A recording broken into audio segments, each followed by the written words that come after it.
Probably about as close as you can get to eating sawdust. Hello, welcome to WayPoint Survival. Today, I'm going to show you how to make hobo sawdust pudding. Stay tuned. So before we get started making the hobo sawdust pudding, I'd like to give you a little historical context. First of all, we don't know how far back this actually goes. It could be thousands of years old. But basically, it's for people who are concerned more about calories than they are about taste, also people who are very poor. We know that Benjamin Franklin, who referred to himself as a poor printer when he lived in London, used something like this. And he often used it to demonstrate to people who would come to his table and were expecting a lot of fancy fare.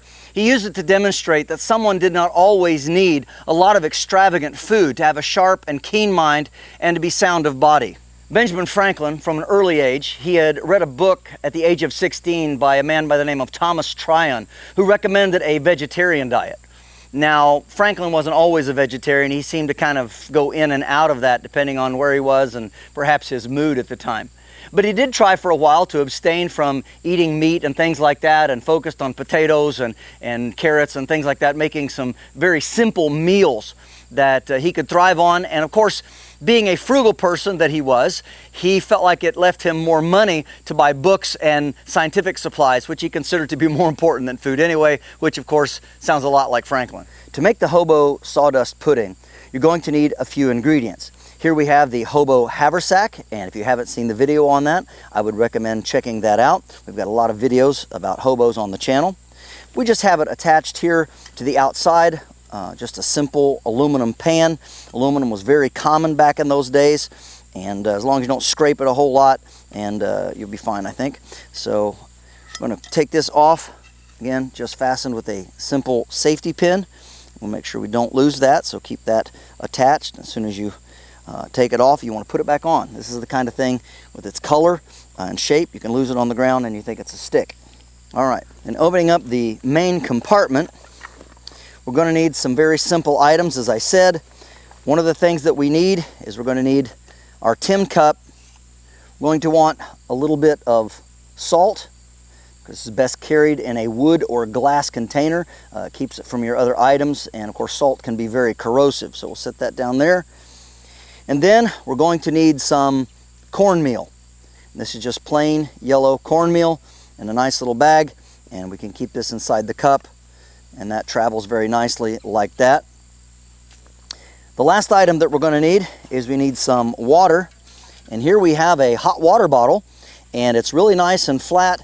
And although these were originally designed as hot water bottles, made by the Stanley Corporation, as you can see, this would have been used more than likely by poor people as a canteen if they could have had access to it. I like this type because it has a flat bottom. Many of the canteens from the period were actually round until they got some of the other ones figured out. But anyway, this works really, really well, and I like the way that it sets, and I like the way that it carries right in the back part of this haversack, and you hardly know it's there other than a little bit of weight, but that's a very convenient thing to have. And now, I'd like to thank the sponsor of today's video, Electric e-bikes. As you all know, for some time now, I've been riding this amazing 49-pound e-bike. With a range of up to 45 miles and a payload capacity of 275 pounds, this lightweight e-bike from Electric is a joy to ride. The powerful disc brakes offer reliable stopping power even in wet conditions, and the bright headlight illuminates the trail for easy visibility. With a top speed of 20 miles per hour using just the twist throttle alone, you can truly enjoy the outdoors again. There are many great accessories available too, such as this compact and excellent cooler that fits on the optional rear rack. The battery fully charges in just a few hours, and it's easy to remove for storage.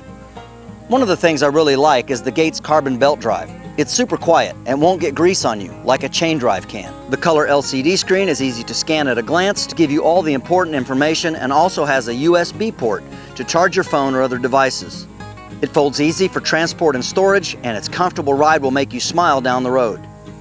So if you'd like to purchase your own Electric XP Lite 2.0, or check out the other great e-bike models that Electric has to offer, you can either click the link in the description box below, or you can scan the QR code that's been showing on your screen. And when you do order, make sure and get your free e-bike cover by using the code WayPoint at checkout. And thanks again to Electric e-bikes for sponsoring this video. The next thing that you need is you need a small fire, and you want to make sure that it's burned down to it's mostly just coals like this one is. A little bit of flame occasionally is not going to hurt anything, but we don't want a bunch of fire because we do not want to burn our hobo sawdust pudding. All right, so next we need to take and do a little pre-mix. Now this little bag holds about 1 full cup, and this is roughly 1 full cup. So just a little bit down from the edge. So about right here, about a finger below the rim is a full cup. So we're going to do this using a half cup of our cornmeal. And again, we're just going to kind of guess. I'm going to pour that in there.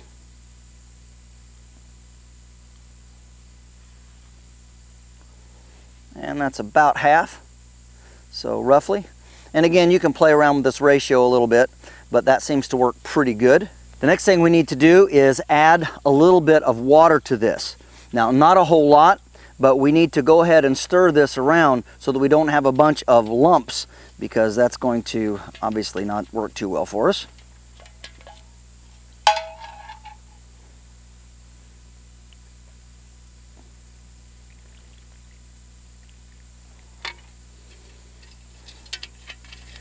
And all we're going to do is we're just going to stir this around a little bit and make sure that it's nice and soupy. So you can kind of get an idea of the consistency there. Now we need to put not quite 2 cups of water. And the reason is this. It's a half cup of our cornmeal to 2 cups of water. And so if we get too much water, it's going to be really soupy. It'll be drinkable. We don't want that. We want it thick. And so you can use it with a spoon, right? So we're going to put some in here. Now, we're going to keep this back. Remember, we can always add water. We can always thin it out. So that is about 1.5 cups, roughly. Now, this is a 4-cup pan, so I've measured it. So we're just going to keep that as it is for right now, and then we're going to set it on the fire and get it boiling. Okay, there we are. And we'll let that come to a boil. Shouldn't take too long. We've got a lot of hot coals there. So while we're waiting on the water to boil, let's talk about frugality as freedom. You know, the hobos, especially those of the Depression era, but really any of them of any era, were always looking for money. They're always looking for work. They're always trying to find a way to keep body and soul together, find enough food for another day. And so, of course, they prized any food that could be purchased cheaply, that filled the stomach, and would allow them to save those precious pennies for tools, for train fare. Sometimes they did actually ride the cushions if they could afford it, or to just survive another day.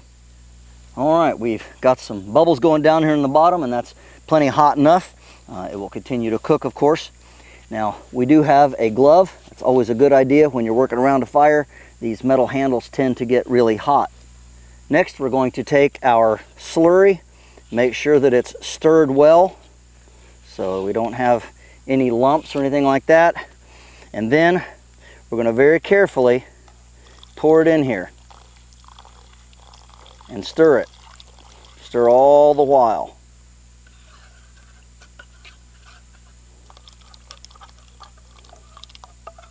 And if we want to, we can pick up a little bit of the water in here. We can add it to our cup and continue to stir and pour. Make sure we get all that out of the cup. You can even dip it in here and shake it down a little bit, whatever works the best for us. Remember, hobos weren't terribly particular about their food and their eating items. They just wanted it to be filling and nutritious. All right, while this cooks and thickens a little bit, we're going to put some of our salt in here. We don't want a huge amount here. We don't want it to be terribly salty. And of course, a hobo had to be careful with the amount of salt that he had available because it's hard to replace. Could be expensive. Might be a while before he got any more. And we're already down to about a half a bottle here of salt anyway. All right, so now we just stir it up some more and let that continue to cook and thicken. Now, the less water you put in here, the thicker it'll be. The more water you put in, the thinner it'll be. The important thing when you're over a fire like this is just keep stirring it and don't let it just sit there and burn to the bottom of your pan. And that's another reason why you want coals and not a hot fire. Now, as you see, it's starting to bubble a little bit down inside here. You can see that kind of moving around. And of course, we want to keep stirring it. But you're going to probably have this on here for about 10 minutes. You want to get it to the proper thickness so that it's actually something that you can spoon out, not just a liquid that you can drink. And we're doing a good job here not burning it to the pan, so that's very important. I'm going to let that continue to simmer for just a few more minutes.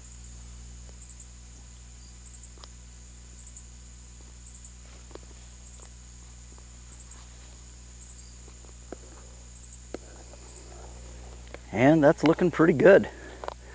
Nice and thick and about what we want. Now let's spoon some into the tin cup here so we can try it, see what it tastes like. All right, that's probably pretty good right there. And we'll set this aside to cool down just a second. And then what we can do with this is we can just move it off to the side here. Beside the fire. We don't want to keep it on there because while we're eating, we don't want this to burn any further. You can see at the bottom of the pan, it isn't burned at all. It's just a nice thick porridge-like. So that's pretty good. I'll leave it here. These rocks are warm just a little bit, and so with the fire next to it, that's going to help keep it from burning. And we can always set it back on the fire to warm it up if we want more, if it's cooled off too much. The other thing that you can do is if it's too hot or after it cools down a little bit, it's too thick, you can always just take and add a little bit of water, just a little bit. You don't need a lot. And I do this also to hot drinks in the wintertime. If I need to cool it down just enough to drink, like if it's an emergency. Again, we don't want enough to make it super watery, but again, just to cool it down a little bit and perhaps take down some of that thickness. All right, that looks pretty good. You can see there. And this will continue to thicken up. Of course, the more you heat it, the more you stir it, and water evaporates out of it. It can get super thick. But that looks really good. All right, let's try it out. First of all, we got to be properly thankful.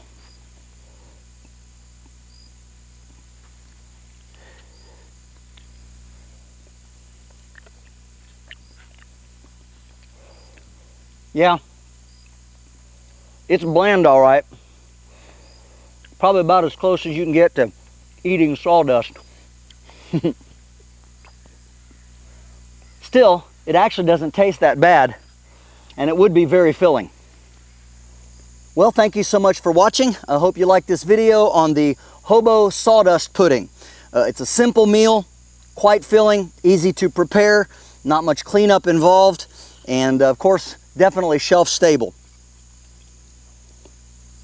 This is James Bender for WayPoint Survival. If you like this video, please give it a thumbs up. Also, make sure and check out the links in the description box below, just under the More button. While you're down there, you'll find something new, our brand new WayPointSurvival.com site. This is where you can sign up to take in-person classes at our beautiful training facility here in Southern Ohio. You'll also be able to sign up for our brand new newsletter, which has a brand new post coming out every Tuesday morning. I think you're going to like it, so make sure you subscribe to that, and also make sure and register for our free giveaway. You'll also find the link for our WayPoint Survival digital class. And this is where you can sign up to train in the comfort and convenience of your own backyard the top 20 skills that we consider to be the most important for our Phase 1 Survival and Bushcraft class. And if you haven't already done so, please subscribe to the channel. We'd really appreciate it. And when you do subscribe, make sure and press that bell button so that you can stay notified of all of our upcoming videos. And we'll talk to you next time.